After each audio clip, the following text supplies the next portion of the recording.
الحمد لله حمدا كثيرا طيبا مباركا كما يليق بجلال وجهه، والصلاة والسلام على من لا نبي بعده. أما بعد، قال الله تبارك وتعالى في كلامه المجيد والفرقان الحميد: أعوذ بالله من الشيطان الرجيم، بسم الله الرحمن الرحيم. ووصى بها إبراهيم بنيه ويعقوب يا بني إن الله اصطفى لكم الدين فلا تموتن إلا وأنتم مسلمون. أم كنتم شهداء إذ حضر يعقوب الموت إذ قال لبنيه ما تعبدون من بعدي قالوا نعبد إلهك وإله آبائك إبراهيم وإسماعيل وإسحاق إلها واحدا ونحن له مسلمون. صدق الله العظيم.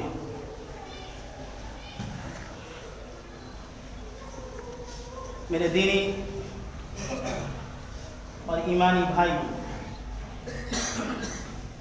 اللہ رب العزت کا کرم ہے، اس کی نوازش ہے، اس کی عنایت اور توفیق ہے کہ اللہ رب العزت نے ہم لوگوں کو آج جمعہ میں حاضری کی سعادت نصیب فرمائی، اور اس جمعہ کی بدولت اللہ رب العزت ہم لوگوں کو ایک اور مزید توفیق اور عنایت بخشی، وہ یہ کہ دین کے متعلق چند باتیں ہم اور آپ سن کر اپنے آپ کو تازہ کریں۔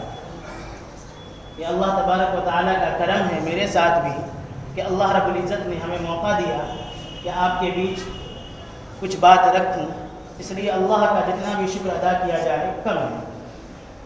حدیث میں آتا ہے کہ 4 چیزیں اگر انسان کو مل جائے تو گویا دنیا و آخرت کی بھلائی اسے مل گئی۔ اس میں سب سے پہلی چیز جس چیز کا ذکر ہے وہ یہ ہے شکر کرنے والا دل، یعنی اللہ کی ہر نعمتوں پر شکر کرنے کا جذبہ، شکر کرنے کا مادہ اگر ہمارے اندر ہے تو اللہ رب العزت کی بھلائی دنیا کے اندر بھی اور آخرت کے اندر بھی ہمیں نصیب ہوگی۔ دوسری جو سب سے اہم چیز ہے، جس کی بہت ساری تاکید احادیث کے اندر موجود ہے، وہ یہ کہ یعنی اللہ رب العزت ہمیں ذکر کرنے والا دل عطا فرمائے۔ تیسری چیز ایسا بدن عطا فرمائے، یعنی مصیبتوں پر صبر کرنے والا بدن عطا فرمائے۔ چوتھی چیز جو معاشرتی ہے اور بہت ہی ریئلٹی آف لائف ہے، زندگی سے بہت قریب ہے، اگر وہ بہت خوش نصیب انسان کو وہ چیز ملتی ہے، وہ چوتھی چیز یہ ہے کہ بیوی ایسی ملے کہ اسے اپنے نفس پر شوہر کے عدم موجودگی میں قابو ہو اور شوہر کی مال میں خیانت کرنے والی نہ ہو۔ یہ 4 چیزیں اگر کسی کو مل جاتی ہیں تو گویا اسے دنیا و آخرت کی بھلائی نصیب۔ تو یہ شکر کرنے والی بات ہے اللہ رب العزت کی کہ اللہ نے ہم لوگوں کو موقع دیا ہے کچھ دینی بات کو سننے کا۔ ہم نے ابھی آپ کے سامنے قرآن کریم کی 2 آیت تلاوت کی، انشاءاللہ انہی آیتوں کے متعلق انہی کی تفسیر و توضیح بیان کی جائے گی، اور انہی آیتوں کے مطابق اپنی زندگی کو، اپنے بچوں کی زندگی کو سیٹ کرنے کی کوشش کریں گے۔ ابراہیم علیہ السلام نے اپنے بیٹے سے، اور اگلی نسل میں یعقوب علیہ السلام نے اپنے بیٹوں کو وصیت کی اور کہا وصى بها ابراہیم بنیہ ویعقوب یا بنی ان اللہ اصطفى لكم الدین۔ اے میرے بچوں، اے میرے بیٹوں، اے میرے عزیزوں، اللہ تبارک و تعالیٰ نے تمہارے لیے اس دین کو، اس دین حنیف کو، اس دین اسلام کو منتخب فرمایا ہے۔ فَلَا تَمُوتُنَّ إِلَّا وَأَنْتُمْ مُسْلِمُونَ۔ اب تمہاری موت اس حال میں ہو کہ تم مسلمان ہو۔ آگے ارشاد ہے ام کنتم شہداء اذ حضر یعقوب الموت، جب یعقوب علیہ السلام کی موت کا وقت آیا تو یعقوب علیہ السلام نے اپنی پچھلی روایات کو برقرار رکھتے ہوئے اپنے بیٹوں سے مخاطب ہوئے اور اپنے بیٹے سے نصیحت نہیں کی، نہیں کوئی لیگیسی جائیداد کے بارے میں سوال و جواب کیا۔ میں حضرہ کی ایک تشریح کر دیتا ہوں کہ حضرہ احتضار جو عربی میں جو آتا ہے، یہ سکرات جو موت سے پہلے کا وقت ہوتا ہے، نزا کی جو کیفیت ہوتی ہے اس سے پہلے کا یہ وقت ہوتا ہے احتضار کا وقت۔ اس وقت انسان شعور میں ہوتا ہے، اس وقت انسان کی حواس جو ہے کام کر رہی ہوتی ہے۔ اس وقت حضرت یعقوب علیہ السلام نے اپنے بیٹوں کو جمع کر کے پوچھا اور ان کو نصیحت کی اور ان سے مخاطب ہوئے کہ یہ بتاؤ کہ میرے بعد تم کس کی عبادت کرو؟ ما تعبدون من بعدی۔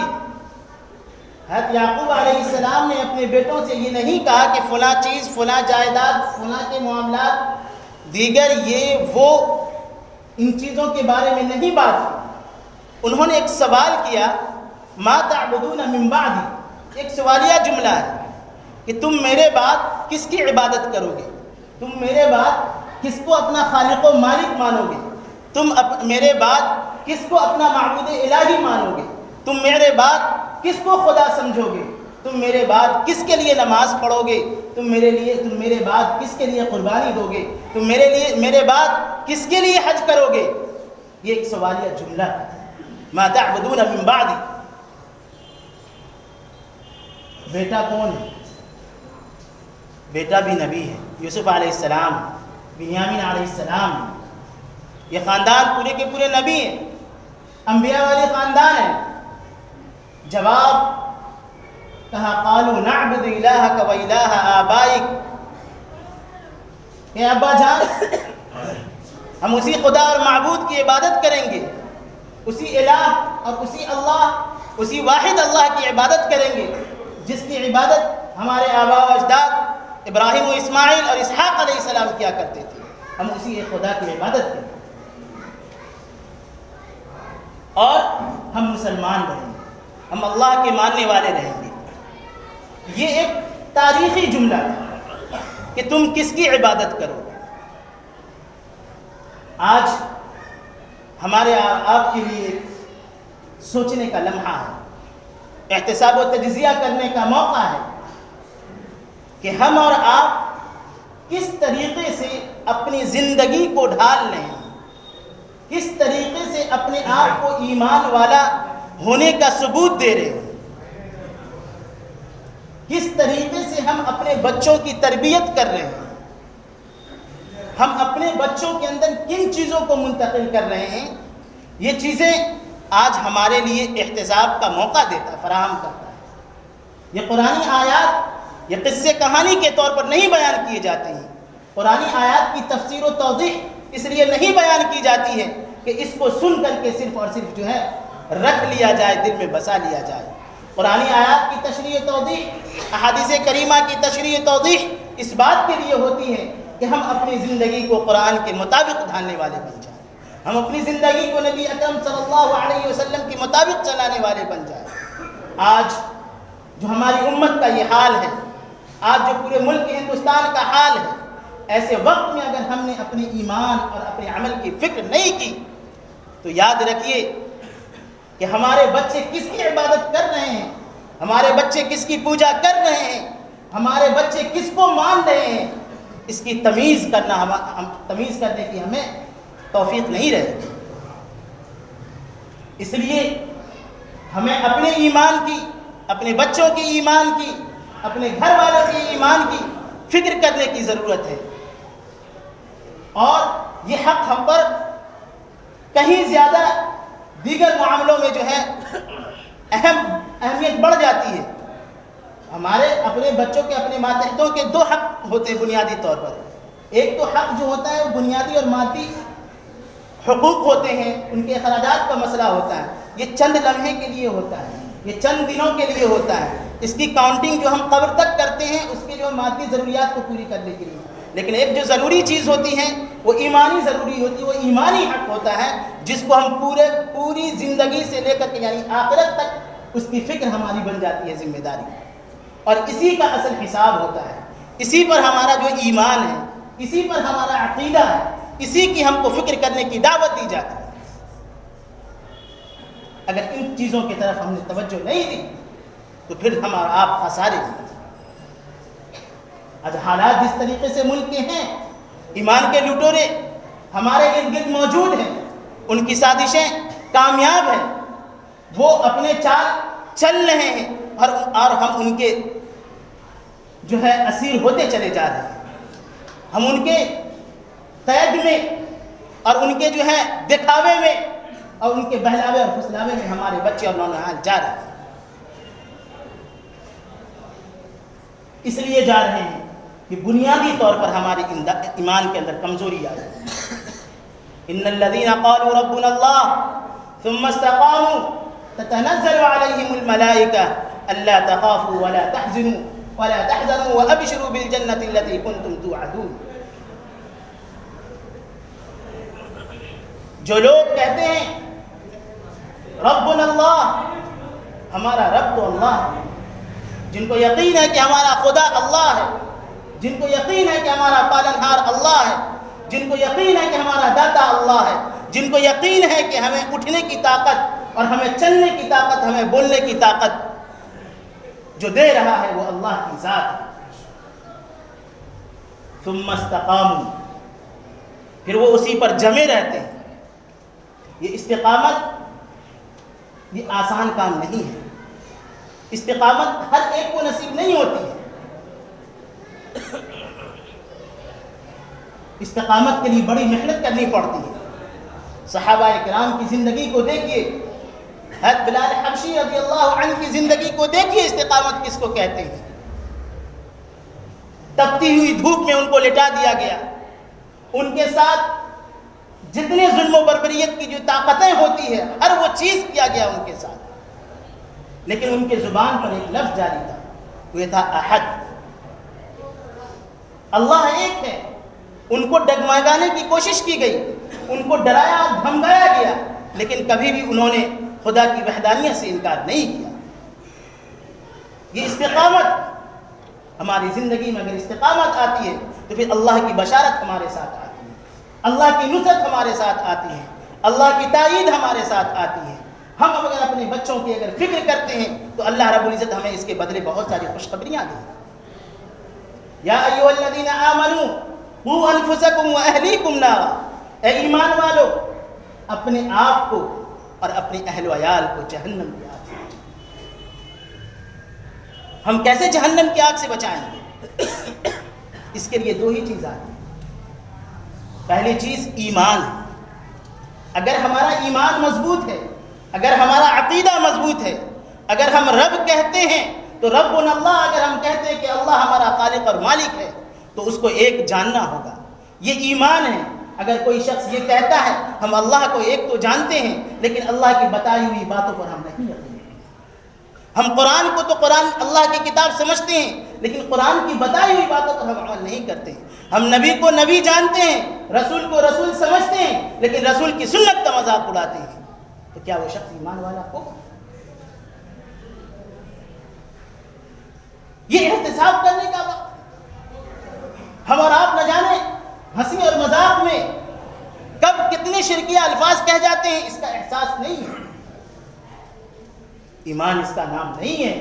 ایمان ڈاما ڈول نہیں ہوتا ہے، ایمان والے پختہ ہوتے ہیں، ایمان والوں کے اندر صبر ہوتا ہے، ایمان والوں کے اندر عزم ہوتا ہے،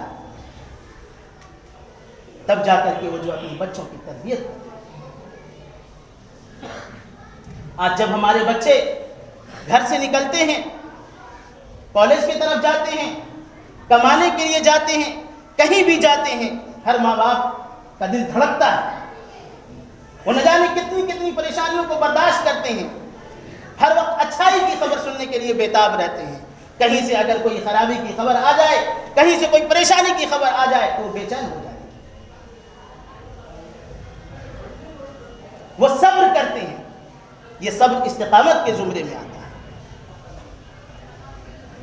یہ ہے ان الذین قالوا ربنا اللہ ثم استقاموا، کہ اگر آپ استقامت اختیار کرتے ہیں، اگر آپ کے اندر مضبوطی آتی ہے تو اللہ رب العزت آپ کے ساتھ۔ ان الذین قالوا ربنا اللہ ثم استقاموا، کہ جو لوگ یہ کہتے ہیں کہ ہمارا رب اللہ ہے اور پھر اسی پر جمے رہتے ہیں، اسی کو خالق مانتے ہیں، اسی کو اللہ مانتے ہیں، اسی کو اپنا ہر چیز مانتے ہیں، تو پھر اللہ رب العزت ان کی مدد کے لیے پروانہ وار جو ہے فرشتوں کو بھیج دیتے ہیں۔ تتنزل علیہم الملائکہ، اور وہ فرشتے آ کر کے کہتے ہیں اللہ تخافوا، تمہیں دنیا میں کسی چیز سے ڈرنے کی ضرورت نہیں، تمہارے ساتھ اللہ کا فرشتہ موجود ہے، تمہارے ساتھ اللہ کا بندہ موجود ہے، تمہیں کسی چیز سے گھبرانے کی ضرورت نہیں ہے۔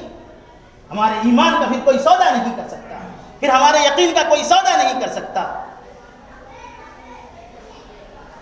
یہ استقامت جب ہمارے اندر نصیب ہوگی، یہ استقامت جب ہمارے اندر آئے گی، تو پھر کسی طریقے کا خوف ہمارے اندر نہیں ہوگا۔ بہت سارے اللہ والے بندے ایسے ہیں جس کے اندر یہ استقامت نصیب ہوتی ہے، اسے کسی چیز کا خوف نہیں ہوتا ہے، اور جسے استقامت نصیب ہوتی ہے اسے دنیا اور آخرت کے اندر اللہ رب العزت کہتے ہیں کہ نحن اولیاؤکم فی الحیات الدنیا وفی الآخرہ، کہ ہم دنیاوی زندگی میں بھی تمہارے دوست ہیں اور آخرت کی زندگی میں بھی تمہارے دوست ہیں۔ اللہ کی مدد اور اس نصرت اس کے ساتھ ہوتی ہے۔ اللہ تخافوا ولا تحزنوا، تمہیں ڈرنے کی ضرورت نہیں ہے، تمہیں خوف کھانے کی ضرورت نہیں ہے۔ یہ اگر گھوم رہے ہیں تمہارے ایمان کا سودا کرنے کے لیے، تمہارے بچوں کے عقیدے کو تبدیل کرنے کے لیے، تمہارے گھروں کے اندر جو ہے برائیاں اگر وجود میں آ رہی ہے، تو تمہیں اللہ تخافوا، اگر تمہارے اندر اگر یہ گھوم رہے ہیں اس طریقے سے، تو تمہیں خوف کرنے کی ضرورت نہیں ہے۔ لیکن میرے بھائیوں، میرے دینی بھائیوں، اس سے پہلے کا اسٹیپ ہے کہ جو لوگ اپنے آپ کو، اپنے ایمان کی حفاظت کیجیے، اپنے بچوں کی ایمان کی حفاظت کیجیے۔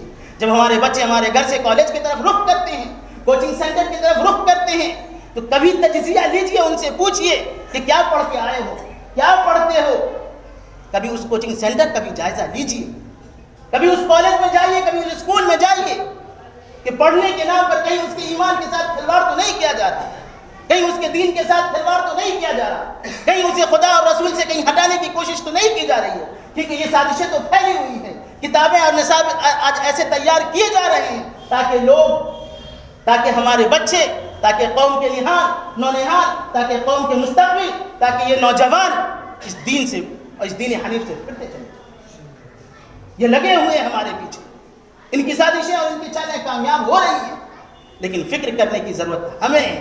ہمیں ان کو ایجوکیٹ بنانا ہے اور دینی تعلیم دینی ہے، لیکن اس چیز کو یاد رکھیے، ہمارے اندر، ہمارے معاشرے کے اندر اتنی بڑی کمی اور اتنی کوتاہی ہے، اپنے بچوں کے حوالے سے اتنے بڑے کوتاہ ہیں اور ہوتے چلے جا رہے ہیں کہ اپنے بچوں پر جو ہے کبھی بھی توفیق نہیں ہوتی کہ دن میں، مجھے بتائیے نا، دن میں کتنے ایسے ماں باپ ہیں جو اپنے بچوں کو 10 منٹ سے تربیت کے حوالے سے وقت دیتے ہوں، انہیں اچھے اچھے قصے سناتے ہوں، انہیں انبیاء اور رسول کے قصے سناتے ہوں، انہیں اولیاء کے قصے سناتے ہوں۔ کتنے ایسے ماں باپ ہیں جو انہیں پیار سے اور شفقت سے سمجھاتے ہوں کہ بیٹا تم تو جا رہے ہو پڑھنے کے لیے، لیکن کہیں تمہارے ایمان کا سودا نہ ہو، بیٹا تم پڑھ کے آئے ہو، مجھے بتاؤ کیا ہے، بیٹا میں یہ قصہ جانتا ہوں، بیٹا میں یہ رسول کی بات جانتا ہوں، بیٹا میں یہ قرآن کی بات جانتا ہوں، میں تمہیں سنانا چاہتا ہوں، تم سنو۔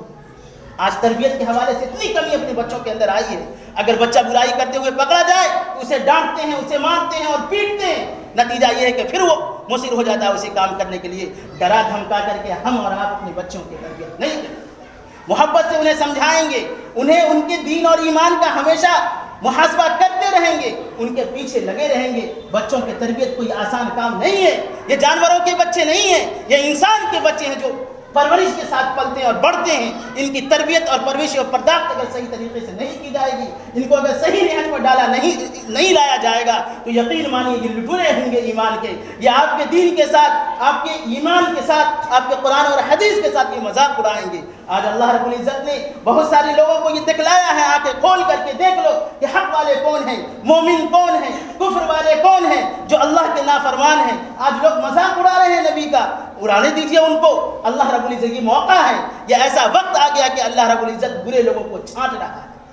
برے لوگوں کو چھانٹنا ہے، یہ سنت، یہ اللہ تبارک و تعالیٰ کی سنت ہے۔ لیمیز اللہ الخبیث من الطیب، جو خبیث ہوتے ہیں، جو گندے ہوتے ہیں، اللہ رب العزت انہیں چھانٹ کر رکھ دیتے ہیں، اور پھر وہ خبیث کو ایک جگہ جمع کر کے فیرکمہم جمیعا، پھر اللہ رب العزت کو ڈھیر بنا کر کے اس کو جہنم میں ڈال دیتے ہیں۔ یہ صفایا کا وقت ہے۔ اللہ رب العزت، بہت سارے لوگ ایسے ہیں جو صبح کے حدیث کے اندر ہے کہ ایک وقت ایسا آئے گا کہ جو لوگ صبح میں جو ہے مومن ہوں گے اور شام میں کافر ہوں گے، شام میں مومن ہوں گے اور صبح میں جو ہے کافر ہوں گے۔ یہ ایسا ہو رہا ہے ہمارے معاشرے کے اندر۔ ایمان کے لٹورے ہمارے ارد گرد لگے ہوئے ہیں، ہمارے بچوں کے مستقبل کے ساتھ کھلواڑ کرنے کے لیے تیار ہیں۔ نہ جانے کیا کیا چیزیں ہم پر عائد کی جا رہی ہیں، تھوپی جا رہی ہیں، لیکن ایسے وقت میں ضرورت ہے فکر کرنے کی، ہمیں اور آپ کو ہوش مند بننے کی۔ کبھی بھی اس چیز کا رونا مت روئیے کہ ہمارے ساتھ ظلم ہو رہا، ہمارے ساتھ یہ ایک سازشیں چلی تھی اور یہ چل رہی ہیں اور قیامت تک اس طرح کی سازشیں چلتی رہیں گی۔ حکومتوں سے ہمیں کوئی مطلب نہیں ہے، مطلب ہے ہمیں اپنے ایمان سے۔ کوشش اس بات کی کیجئے کہ مرتے دم تک ہمارے ایمان کا کوئی سودا نہ کر پائے، ہمارے ایمان کے ساتھ کوئی کھلواڑ نہ کر پائے، ہمارے قرآن اور حدیث کے ساتھ جو ہماری جو عقیدت اور محبت ہے اس سے کوئی ڈگمگا نہیں سکے۔ کیوں؟ اگر ہم اپنے بچوں کے اندر اگر دینی تعلیم لیتے ہیں، جو بنیادی تعلیم، میں بار بار کہتا ہوں کہ بچوں کو جو کچھ بھی بنانا ہے آپ بنائیے، جو کچھ بھی پڑھانا ہے پڑھائیے، لیکن اپنے بچوں کو دینی تعلیم سے دور مت کیجیے۔ اسے قرآن و حدیث کی تعلیم دیجیے، اسے ادعیاء معصورہ سکھائیے، انہیں اچھی اچھی باتیں سکھائیے۔ یہ حدیث میں جو ہم لوگ پڑھتے ہیں طلب العلم فریضۃ علی کل مسلم، کہ جو دین کا علم سیکھنا فرض ہے، آج کے دور میں اگر آپ تجزیہ کریں گے، اپنے ماحول کا جائزہ لیں گے، تو یہ فرض واقعی ہے سیکھنا دین کا علم، نہیں تو ہمارے ایمان کا سودا اگر ہو جائے گا، اگر ہمارے اندر دینی علم مضبوطی سے ہوگی، ہمارا ایمان اور عقیدہ مضبوط ہوگا، ہمیں اگر عقیدت کے ساتھ، محبت کے ساتھ اور اخوت کے ساتھ اگر یہ بات بتائی جائے گی، نبی صلی اللہ علیہ وسلم کی، اللہ کی وحدانیت کی، رسول کے بارے میں بات بتائی جائے گی، تو ہمارے ایمان اور ہمارے یقین کے ساتھ کوئی سودا نہیں کر سکتا۔ پھر ہم اور آپ قرآن کی آیت پر عمل کرنے والے ہوں گے۔ یا ایھا الذین آمنوا قوا انفسکم واہلیکم نارا، کہ جہنم کی آگ سے بچانے والے ہم اور آپ ہوں گے کہ ہمارے ایمان اگر مضبوط ہو گیا، ہمارے عمل اچھے ہو گئے، تو اللہ کے نزدیک ہم منہ دکھانے کے قابل ہوں گے، ہمارے بچے ہمارے لیے جو ہے نیکی کا کام کرنے کا یہ ذریعہ بنیں گے۔ اگر ہم اپنے ایمان کی فکر نہیں کریں گے، اپنے بچوں کی تربیت اچھی طریقے سے نہیں کریں گے، ان کا جائزہ نہیں لیں گے، ان سے نہیں پوچھیں گے تم کیا پڑھ کے آئے ہو، ان کو اپنی طریقے سے ان کی تعلیم و تربیت کا انتظام نہیں کریں گے، تو یاد رکھیے کہ فتنے ہمارے گھر میں آئیں گے۔ ہمارے گھر میں فتنے بہت آسانی سے جو ہے آ چکے ہیں۔ موبائل ہم دے دیتے ہیں بچوں کو، لیکن کبھی یہ پوچھنے کی توفیق نہیں دیتے ہیں کہ موبائل میں کیا دیکھتے ہیں، کبھی مجھے بھی تو کچھ بتاؤ۔ انٹرنیٹ کی فیسلٹیز دے دیتے ہیں، لیکن کبھی بھی تجزیہ جائزہ نہیں لیتے کہ کیا ہو رہا ہے ہمارے بچوں کے ساتھ۔ میرے دینی اور ایمانی بھائیوں، اللہ رب العزت نے ہمیں موقع دیا ہے سوچنے کا، فکر کرنے کا۔ ہم اپنے آپ ہوش کے ناخن لیں، سنبھالیں اپنے بچوں کو۔ وقت بہت ہی خطرناک ہے، اگر ہم اپنے بچوں کے ایمان کی فکر نہیں کریں گے تو ہمارے پیچھے شیطان لگے ہوئے ہیں، ان کے ہاتھ پاؤں پھیلے ہوئے ہیں، وہ ہم پر کسی وقت بھی جو ہے حملہ کر سکتے ہیں اور ہمارے ایمان کا سودا کر سکتے ہیں۔ دعا ہے اللہ رب العزت ہم تمام کو اللہ رب العزت ایمان پر استقامت کے ساتھ چلنے والا بنا دے۔ وآخر دعوانا الحمدللہ۔